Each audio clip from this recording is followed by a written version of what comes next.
Where the heck have I been? Let's talk about it. Hey guys, welcome back to the channel. My name is Courtney and I am the Emmy Lion. I'm out in my shop today, so ignore the mess and ignore my messy shop clothes and messy shop hair. Anyway, let's get into it. So I am so sorry that the last video I made was called We All Fall Down, and it was about a crash, and that was made several months ago, and I've not been back since. And no, I have not been in a crash this whole time. In fact, when I made that video, I think that was in August, and I was in an Emmy crash then. Or was it an Emmy crash? Actually, I think it was like a histamine thing because I tried to eat bacon. I'm not sure.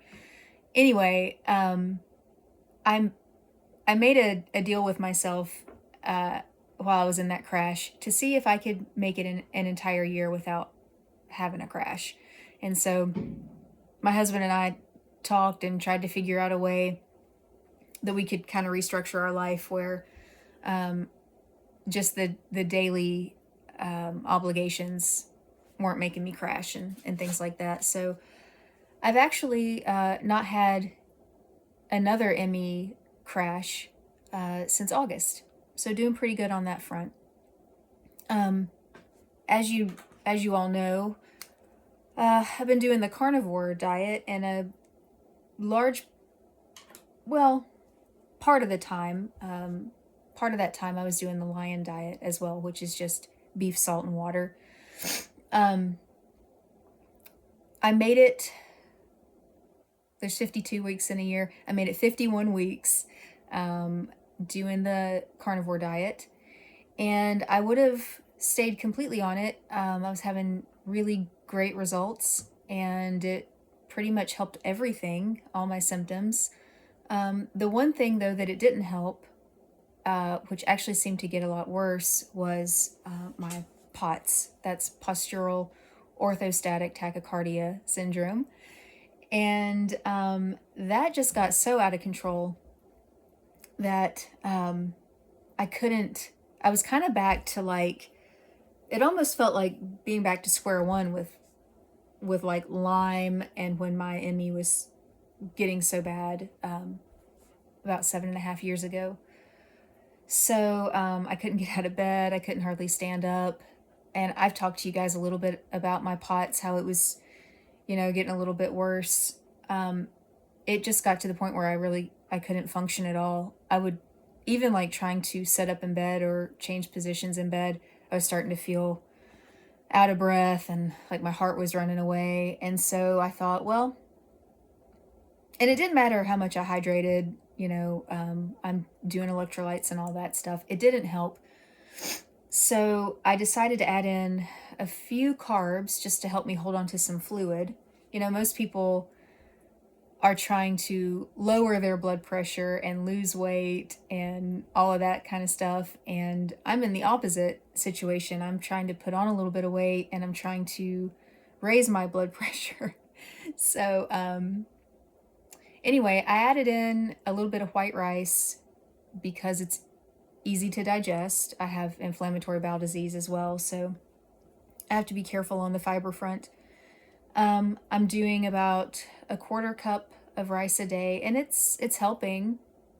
I'm eating ground beef, a 1/4 cup and a 1/4 cup of rice, and I'm putting a big chunk of butter in the rice when I'm cooking it, so trying to keep my fat up.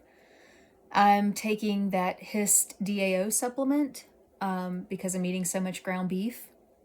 It's not perfect, but it helps, and it makes it all doable. So I'm actually pretty happy right now. I enjoy the beef and rice meal. I got to the point where the thought of a ribeye just made me want to puke. And I've gone through that over and over again with meat aversion.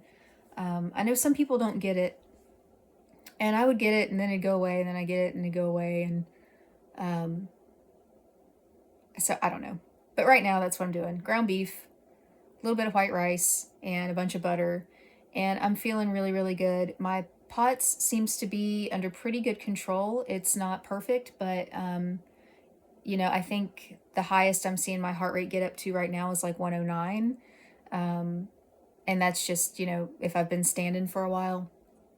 And that's not bad. I was in the 150s, just standing up, and I always said, like, leaning against a kitchen countertop, like basically doing nothing, and my heart rate was running harder than my husband's when he's out, mountain biking, and it's not an e-bike. He's, pedaling straight up the side of a mountain, and you know his heart rate doesn't get even close to that. So Potts is really crazy, but anyway, that seems to be really stable right now. My energy levels are really good. um I was talking to you guys about this app called Visible. And, there for a while, I was wearing this armband that tracks your heart rate and your heart rate variability. And I was using that to track my POTS and sort of my energy levels, because it gives you, like, through that app, it gives you like a wellness score every morning. It's called your morning stability. And one of you guys in the comments mentioned that the armband has a really high EMF rating or whatever. And while I didn't go behind you and try to double check that, I just took your word for it, which is something I don't normally do, but I can't imagine someone trying to run an EMF scam. Yeah. So I quit wearing the armband, but I do still do the morning check-in, and I can just use the camera on the back of my phone and my finger, and it'll track my heart rate, my heart rate variability that way. And that was a big, long, boring story just to tell you that this morning, for the first time ever since I've been using that app, I got a morning stability score of 5. That's the highest score you can get. It grades you on from 1 to 5. I've never gotten a 5, so that's really exciting. It told me that your body is stable and what did it say? Stable and improving is what it said. So I'm really happy about that. I haven't done any. I haven't tried to start exercising officially or anything like that. And I've talked about that in other videos. What I can do now is stay upright most of the time. I can walk out here to my shop. I can stand on my feet in my shop and work on stuff. Right now I'm working on making these herbarium prints. And don't pay attention to this mat. I tried to cut it myself. There's ink and it's jaggedy. I was just trying to come up with a matte solution, and that's not going to be it. But anyway, so I come out here and I work on those, and I can spend several hours out here. I can kind of get out and about, and this is similar to what I was saying several months ago before I had my last crash. Like, I was doing really good. I was up on my feet and getting traction, and then my soul kitty died, and all these things, life, and I wasn't pacing well. I pushed too hard, and so there's a lot of learning curves in a healing journey. And so this time around, I know to pace myself a little better, and never do more than my energy envelope. And I always say that that's kind of difficult for me, and I think I've finally kind of figured that out. And I really don't even know how to explain how I figured it out. It's just kind of sensations in my body and really subtle clues that I've had to tune into. And so that's going to be unique to every individual, I think. But, where have I been? Why did it take me so long to make another video? Have I been doing great this whole time and just like forgot about you guys? No. So after that last crash, I started getting these really terrible sensations in my body. It felt like restless legs, but everywhere. And I knew that it was a side effect of the medication I was taking to sleep. And I've told you guys that I was taking a medication to sleep. That was the only medication that I was on. And several of you asked what I was taking, and I never answered that because I didn't really want to encourage anyone else to take it. I think it's a medication that has, it's got a lot of side effects, and it's got, problems of its own.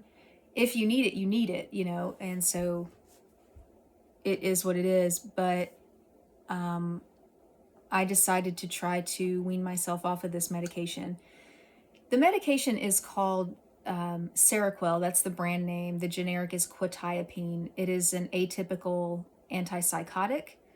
And no, I wasn't taking it for that. If you take it in doses, I think starting around 300 milligrams and up, it's used as an antipsychotic. In doses of like 25 milligrams to 50 milligrams, it's used off-label for sleep. And so I was using it for sleep, and I was taking 25 milligrams every night, and it worked really well. It worked like a sledgehammer, and I got away with it for about a year. And then I started having the akathisia symptoms really bad. And akathisia is really miserable. I don't know if any of you guys follow Dr. Jordan Peterson. I know he's kind of controversial, and I'm not trying to get into any of that, but he was really, really sick for a while, and he mentioned one time that he was having to walk several miles a day or something like that, and I couldn't figure out, like, that didn't make any sense to me, and now I know. I found out that he was suffering from akathisia. You feel like you can't sit still. Well, I have ME, so I'm going to be walking 10 miles a day. You just sit and, like, shake your body and kick your legs around, and it's awful. So anyway, I weaned myself off this medication. I just titrated it down, and I gave myself like a month to slowly come off of it.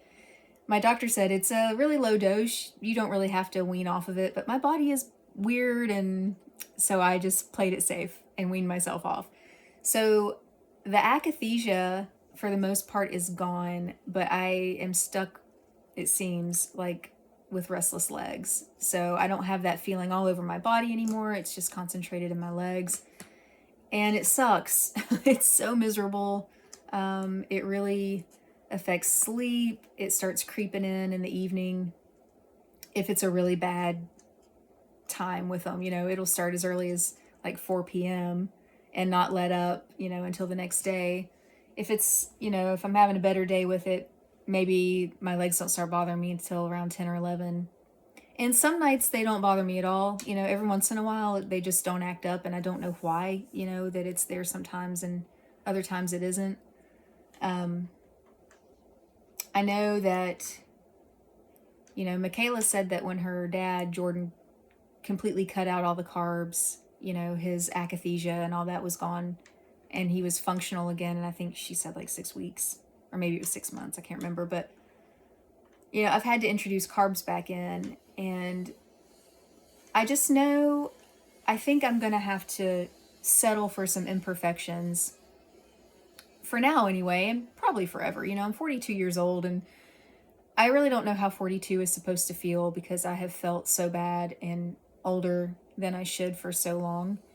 But you have issues crop up as you go through life, and so things aren't going to be completely perfect. I feel really good right now. My mood is good. Like I'm in a good place with that. Spiritually, I'm in a pretty good place. Physically, I'm in a pretty good place. I've got a long way to go. It's not like I'm over all of this or anything, but life is feeling more and more normal. I have a pretty good degree of confidence that I'm going to get my life back, So just still playing it kind of cautious, but not overthinking. That's a problem in itself, is the overthinking, having your mind be your worst enemy.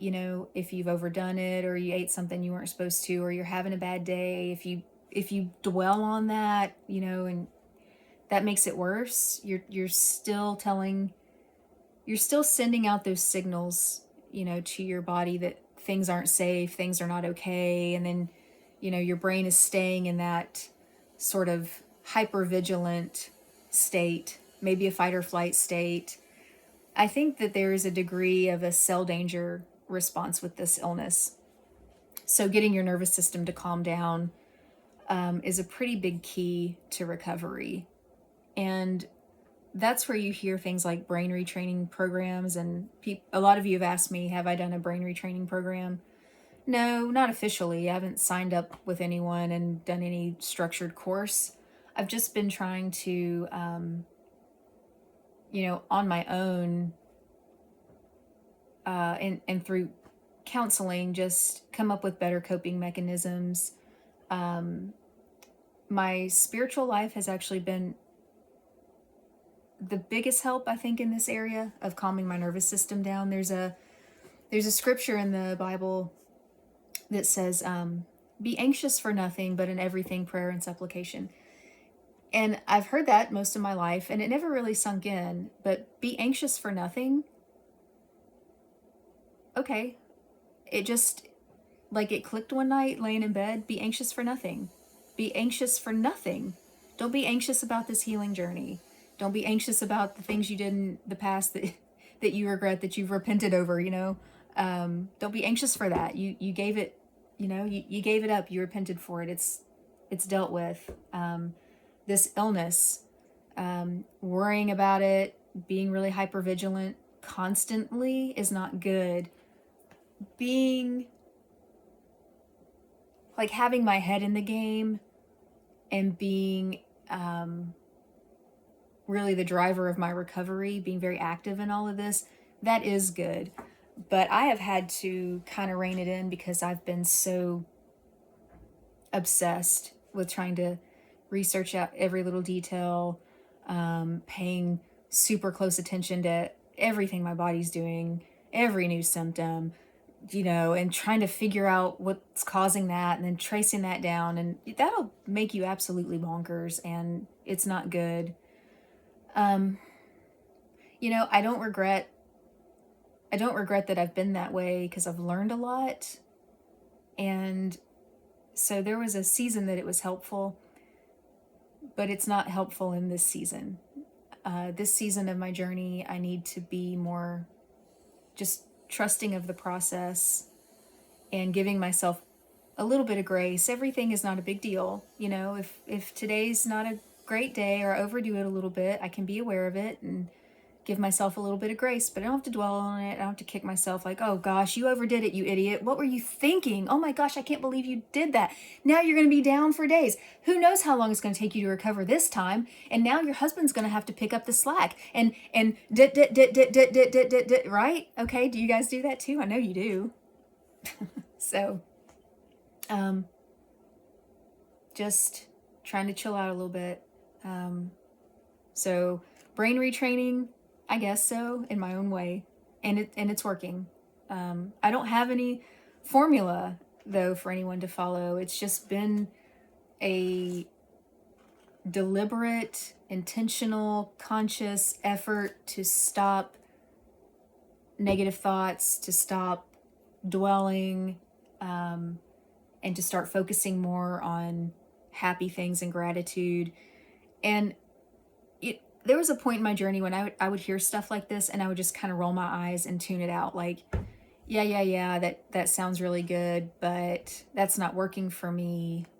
I'm really sick, and changing my attitude isn't gonna fix my illness. And yes and no.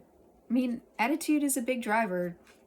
Are you sick because you have a bad attitude? No, I'm not saying that. I mean, the illness is real, and it's terrible, and it's complicated, and it's got multifaceted issues, right?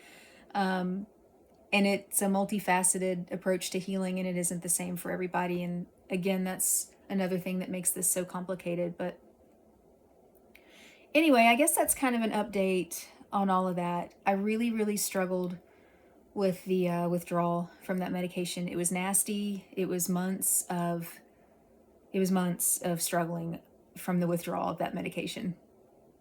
So, and I was only on 25 milligrams.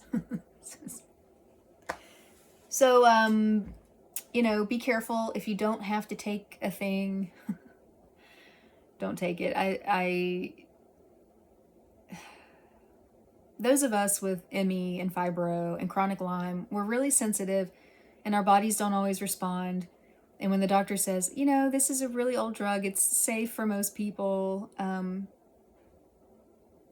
I think that, I don't think they're lying to you. we just tend to we don't always react to medications like everyone else. And you really can't even say that either, because everyone reacts individually to those kind of things. I know we just have to be a little more careful with those kind of things.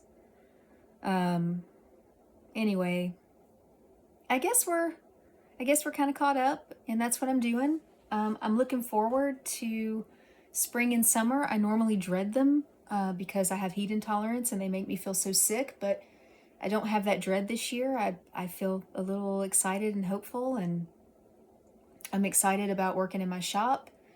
I'm excited about making these herbariums. I've decided to try to start an Etsy shop. It's not up and live yet. I'm going to try to just work on making some inventory, and then I'll work on, staging and photographing everything, and then I'll get the shop up. So it'll probably be a while. I can't run this at a pace that most people would. I've got to kind of go slow and steady at my pace and do one thing at a time, and that's okay. It gives me something to look forward to, something to work on, and that's the important stuff, right? What else was I going to tell you? I guess that's it for today. I'm sorry it's been so long. I'm not a great YouTuber.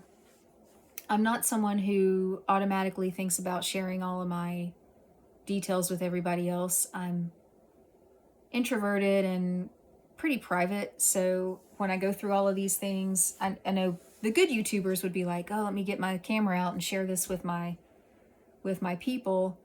I don't naturally think that way. I actually withdraw. When things get tough, when I feel really sick, it's hard for me to think about putting it on YouTube. And that was the point of starting this channel, was to share the good, the bad, and the ugly.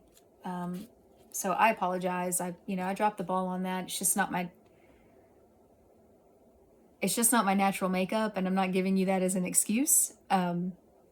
It is what it is, and it's not I'm sure I can work on it and fix it, but I'm just saying I get aggravated with that kind of stuff sometimes. When I'm unwell or I'm upset, I just retreat inward. And then I process all the things that I'm dealing with, and I try to come up with a plan, and then I kind of come back out of my shell a little bit. And so I'm an extremely flawed person and extremely imperfect, and you have no idea what a mess of a person I've been. So just bear with me. I appreciate you all. I hope you're doing well on your journeys. I did write all of your questions down to do a Q&A video. Then all this stuff with that medication withdrawal came up, and it just fell right out of my head. It wasn't really a priority at that point. So I've got to dig that notebook out and find those questions. And then there's some comments and stuff that I haven't looked at. I kind of quickly scrolled through a couple nights ago, but I haven't read them all. I don't know that I'm going to get caught up with that kind of stuff. I'm probably just going to from here on go forward. So anyway, appreciate you guys. Hope you're doing well. And that's where we are for now, but doing really good. We'll probably find my way back to carnivore at some point. Maybe. It just depends on how things go, how my POTS continues to react to what I'm eating now, how my body continues to heal. I mean, if I do well here and I continue to thrive, I may not upset the apple cart. Like I said, I'm happy with what I'm eating. I'm not suggesting one way or the other. Do carnivore, don't do carnivore, add carbs, don't add carbs. I'm never suggesting a one-size-fits-all approach, because if I've learned anything with this journey, with this stupid illness, is that the same thing doesn't work for everybody. So I'm not going to wag my finger at you and tell you what to do. I don't know what you need to do. Carnivore seems to help an awful lot of people, though. So if you haven't tried it, I would at least give it a try. It expedited my life so much. Carnivore has given me so much quality of life back. It's given me hope. It's given me peace of mind. It's really weird, you know. And I've added the small amount of carbs I've added back in.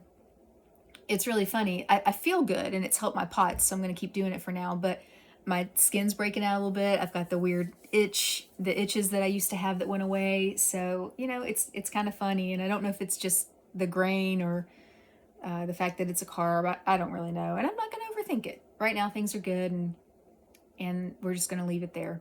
But I'm going to wrap it up for today. I'm going to get in here. I've got all these daffodils back here to get in the plant press and then make some more little herbariums. So that's what I'll be doing today. I'll talk to you guys soon. Take care. Bye.